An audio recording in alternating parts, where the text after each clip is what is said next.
gorgeous, welcome back to the makeup aisle. Today's video is going to be an update on my everyday makeup drawer from last week, which was the first week in August. I did film a monthly makeup drawer for August, but it seems to just have been so long. So I'm going to try something different this month. I'm still trying to tweak that whole monthly makeup drawer type of thing. But last month I did split up the month into weeks and just use specific products for each week, then gave you an update at the end of each week. What I'm going to try to do this month is, instead of doing a full monthly drawer, because those videos can get pretty long, I'm going to just come to you every week at the end of that week, talk about what I used, and basically give you little mini reviews on everything. So it's going to be the same thing as I did last month. You're just not going to get that first initial video where it kind of encompasses everything that I'm using for the month of August. So after that extremely long and drawn out introduction, let's go ahead and get started. So I'm going to start out with the foundation that I used for this week, which is the Fiona Stiles Matte Finish Foundation Concentrate. I picked this up at Ulta because it was 75% off. I guess they're repackaging the brand. They're not necessarily getting rid of the brand. And so like literally everything, the entire line was 75% off. I think I paid $6.50 for this foundation. This is in the shade 08. They also have one for people with dry skin, but because I have oily skin and an oily T-zone, I went ahead and opted for the matte. One thing I have to say about this foundation, it's one of those things where you don't know why a product just doesn't work, but it doesn't, and it does at the same time. I don't know if that necessarily makes sense. Excuse me. But this is one of those products. It goes on the skin beautifully, blends out really nicely, looks gorgeous on the skin. I don't know what it is that when I look at myself at the end of the day, maybe it's just that it doesn't necessarily, you know, some foundations you look at and they just look like special. You look at your face and just something is there. I don't really see this or find this with this foundation. The foundation in and of itself is great. It doesn't seem to break up as the day goes on. I don't get any more oily than with any other foundation, so that's a really good thing. The shade is perfect for my skin tone. Like I said, it blends out beautifully. It's not patchy or anything, but it's just one of those things that I can't put my finger on why I can't just say like this is the best foundation or one of the best that I've ever tried. I also had purchased the Fiona Stiles concealer. I think I got this for like $3.50 or $4. It was really inexpensive. The thing I like about her line of like foundations and concealers is that if you get a 08 in foundation and you want to just stay with something that is your skin tone, you're going to also go with the same number in the concealer. So I just went ahead and purchased 08 in the concealer, and that is what it looks like. It's basically in a glass pot. I will have to say this concealer unfortunately is not my favorite, and I can definitely pick apart why, as opposed to the foundation where I really couldn't pick it apart. The foundation goes on creamy enough. I'm sorry, the concealer goes on creamy enough because it does. I'm in there picking up with the brush and it's going on nicely. It's not something that's a dry product. What I find though is that it doesn't have enough coverage for me. If you are somebody that does not suffer from, let's say, really dark under eye circles or really needs to conceal a lot, this is probably going to be a good option for you because it is light coverage. Something like, and I'm just going to pick it up because I have it here, like the NARS Soft Matte Concealer, which is ultra full coverage. It doesn't even compare. I actually have to add some more in certain places, like I have like a line here that can get pretty dark, so I actually have to add more concealer after I've already blended and pressed the concealer in once. I am going to keep it because it is a nice light option if you just want to do it for every day. But if you're looking for something completely full coverage, and you have issues underneath your eyes, even medium coverage, to be honest, it's not going to be that. I will say it wears very well throughout the day. It doesn't crepe or crease. I always set my concealer, as you probably know if you've watched any of my videos. But it's still, you know, some concealers are really bad, and even if you set them, they can crepe or just look crappy under the eyes. But that concealer does not do that, which I really like. So the wear of the concealer is very nice. But if you're looking for something super full coverage, the Fiona Stiles concealer is definitely not it. The next thing I used this week was a new butter blush, and I got it in rosy pink. I found a different shade. I had only found one shade recently, and I've been on the lookout for other shades, so I got this. This is a light pink, so I think in the winter it's going to look much better on me when my skin is lighter. But it, you know, goes on the way the butter blushes do. They're very kind of creamy on the skin, even though it's a powder. But it just blends out really nicely, lasts for hours, which I really like. I do have to use a blush that's just a little darker to get it, to really get it to be seen on my skin, especially because I'm darker now. But like I said, I think in the winter when I'm a little lighter, this is going to be perfect. And of course, it smells like the butter bronzer. So if you like that coconutty kind of beachy smell, this is really going to be nice. The bronzer I used this week is one of my ride or dies, and it's the NYX Matte Bronzer. This is in medium. The thing I love about this bronzer is that the shade is perfect for my skin, whether in the summer or winter. It is matte, so you have no chunks of glitter or any shine or sheen or anything. Blends out beautifully. The skin doesn't look ruddy when you do. It's just absolutely gorgeous. And I think it's only $10, so it's one of those that not even just for the money, but just, you know, like across the board, it's just a good, solid product. One of the highlighters that I used last week is from Too Faced. This is the Too Faced Love Light Prismatic Highlighter, and this is in Ray Light. It's one of the heart ones. I'm not going to show you the package because it's mirrored. If you've seen it, you know what I mean. I will blind you. It is just a solid highlighter, beautiful on the cheeks, really lasts a long time, goes on nice and smoothly. You can build it up or keep it light for like an everyday type of use. The second highlighter that I had, which I was so excited about when I bought it, and then finally when I was able to use it, is the Stila Heaven's Hue Highlighter in Transcendence. So that's what the packaging looks like. This is a newer product, and not new like a month ago. It's been several months, but it's a newer product for them. And that is what it looks like. It's a very mirrored package, but if you could see the highlighter, it's kind of an iridescent purple color, so almost like a duochrome. The thing about this highlighter is the consistency is a little weird, interesting but weird. It's almost like a bouncy, creamy, powdery. It's just an interesting consistency. So I tried it with a brush, one brush that I use for highlighter all the time, which is my Morphe M501. Unfortunately, because of the consistency of the highlighter, I couldn't pick up anything with the brush. I'm going to try a stippling brush, but what I did was I just put my finger in there and then just tapped it along where I wanted to put highlighter.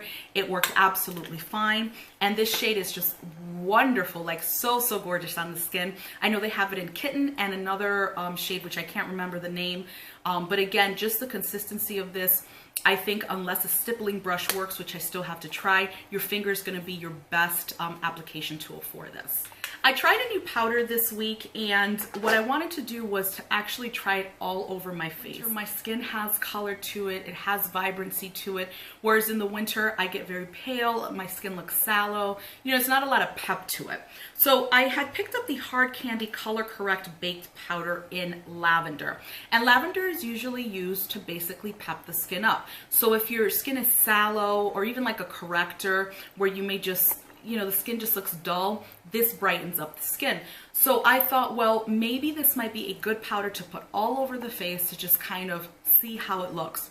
Unfortunately, I did not like it all over the face. I did use it with the Fiona Stiles foundation, so I don't know if the combination of those two just wasn't right, but it made my face look a little too bright, and by bright I mean a little too luminous, and by luminous I mean like my face was like literally glowing.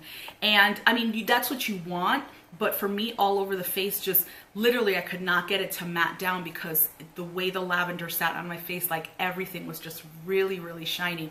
So I'm going to wait on this and use it, pick it back up in the winter when I'm really pale and really like the skin just doesn't have any oomph to it, and see how that works, because I think that's going to be better, because during the summer I just have a lot of color, my skin looks really good and really healthy. The eyeliners that I used for this week, I have two. I have a gel, and then I have a felt tip eyeliner pencil. The first one is the gel, which is the Inglot number 77 in black. I have talked about this a few times, and that's what it looks like. It's a regular gel liner. They do have a lot of different colors of this liner, so if you're into bright liners, or you could even use it like on the the inner waterline there just to bring some pep, you know, and some color to the eye look, you can absolutely do that. This is by far one of the best gel eyeliners that I have tried and used, and I've used it a long time. I've actually been using it longer than just this week, but I wanted to pull it in like formally into my everyday makeup drawer because I've been trying out several gel liners. I'm going to be doing a video soon, probably this week, with where I have like battle of the gel eyeliners. So I have 5 here, and this is going to make 6. So I'm going to talk about the ones that I've tried, what's good, what's not, and then kind of pick a winner, you know, with my opinion as to how they wore on me, how I felt they looked, and that sort of thing. But this is a really great eyeliner. I've heard so many good things about it for years, and I'm just really late to the game, but finally said, let me pick it up because I'm always on the lookout for a really nice gel liner. So the felt tip liner that I used this week is from Wet n Wild. It's called the Proline Felt Tip Eyeliner. It's a small eyeliner, so it almost looks like a sample in a way, like a deluxe sample, but this is full size. And I picked this up, I don't know, I want to say at Walgreens or something, but I wanted to try it because I usually do my gel pencil or gel in a pot. This felt tip liner is amazing. The control that I felt that I had using this was really good.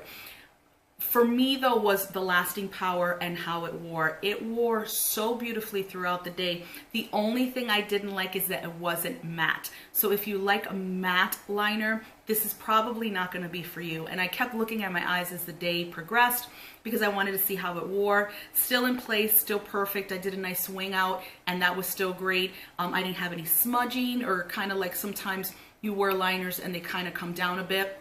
Did not have that with this product, but it just stayed shiny. It didn't matte down. So when I looked at it, I was like, I mean, it's not like it's going to make or break this product for me, but if you are someone who absolutely has to have a matte liner, this is not going to be for you. But as far as the wear goes, it is a really great product, and I think, I don't know, $2.99 maybe at the store. So if you're looking for a really good felt tip liner, the Wet n Wild one might definitely be something you might want to try. For eyeshadow this week, I used a new palette, new to me anyway. It's not completely new on the market, but it's the Tarte Sex Kitten palette.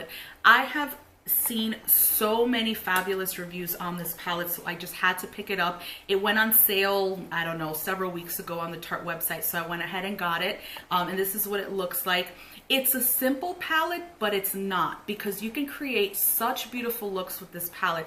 You've got a lot of nice iridescence, you've got some mattes, you've got this color here, which could be a really nice inner corner highlight, and then you have Wildcat, which is almost like, it seems like a dark plummy brown because it's not like a complete brown or black. And then you have Prowl, which is a really gorgeous navy blue. I created a look with this, or looks with this, several times last week. Absolutely loved the palette, loved the wear on it. You know, a lot of times what I look for in a palette or in a shadow look is if I put it on at, you know, I don't know, 7 o'clock in the morning, how is it looking at 3 in the afternoon? Or if I put it on at 3 in the afternoon and go out, you know, with the girls or something like that, how is it going to look at 10 o'clock at night? Sometimes as the day progresses and as the hours go on, certain eyeshadows can muddle on the eyes. So, you know, like this look here, I have a rainbow look. Let's say this completely muddled in a couple of hours, you would completely lose the look that you started with. So a lot of times I look to that as kind of, I don't know, benchmark into really figuring out if shadows are good or not. Because I think if they're just gonna turn into like a muddy brown or just not keep their vibrancy, they're not gonna be a good shadow for me overall. With the Sex Kitten palette, I did not have that. The look still looked gorgeous hours later. Everything where I placed it was perfect, still vibrant and just beautiful. So the corrector that I used for this week is also a new one. This is the Hard Candy Color Correct Expert Stick, and I had picked this up with the lavender powder. It was 2 for $10 at Walmart, and I'm always on the lookout for correctors. I color correct under my eyes every single day. Doesn't matter if I'm going to work, it doesn't matter if I'm going to the store, it doesn't matter if I'm going out, but I just color correct because I do have very dark under eye circles. This unfortunately was a semi-miss for me. Creamy enough, but unfortunately I had to keep applying until I got the orange the way I wanted it. It looks really nice when you look at it. It looks like a dull orange, kind of brownish orange, but it's not very vibrant under the eyes. I use things like For example, this Maybelline Master Camo. This is very, very peach or very orange as opposed to that color there. I don't know if you could see kind of the contrast there. So for me, I had to really build this up in order to get the orange shade that I wanted. It didn't cover too well also. If you don't have really bad under eye circles, this may be a good option for you. But like I said, I have really bad under eye circles, so I need something very orange. Some of the ones I have are almost bordering like on a brick color because it is so dark, and I need something to really neutralize that area. The last two items I have are lip products. So the first one I have is the L'Oreal Infallible Paints liquid lipstick, and this is in 310 Taupeless. This is a gorgeous, gorgeous shade. The only thing is, for me, when I put it on, because of my skin tone, it literally makes my lips disappear, like completely disappear into my skin. I kind of thought that that was going to happen though. I'm trying to recreate a look that I have with another lip product, but the lip product is not sold individually, it's sold with a palette. So once that's gone, it's gone. So I went ahead and picked this up because it was the closest thing that I had, or that I saw that they had, and I believe they were on sale. So what I did was I also pulled another lip product. It's a Jouer lip cream in Snapdragon, and that's what it looks like. Hopefully you're not getting blinded. It's almost like an iridescent pinky purple. It's very nice on the lips, really smooth and gorgeous. So because this disappears on my lips, I put this on first.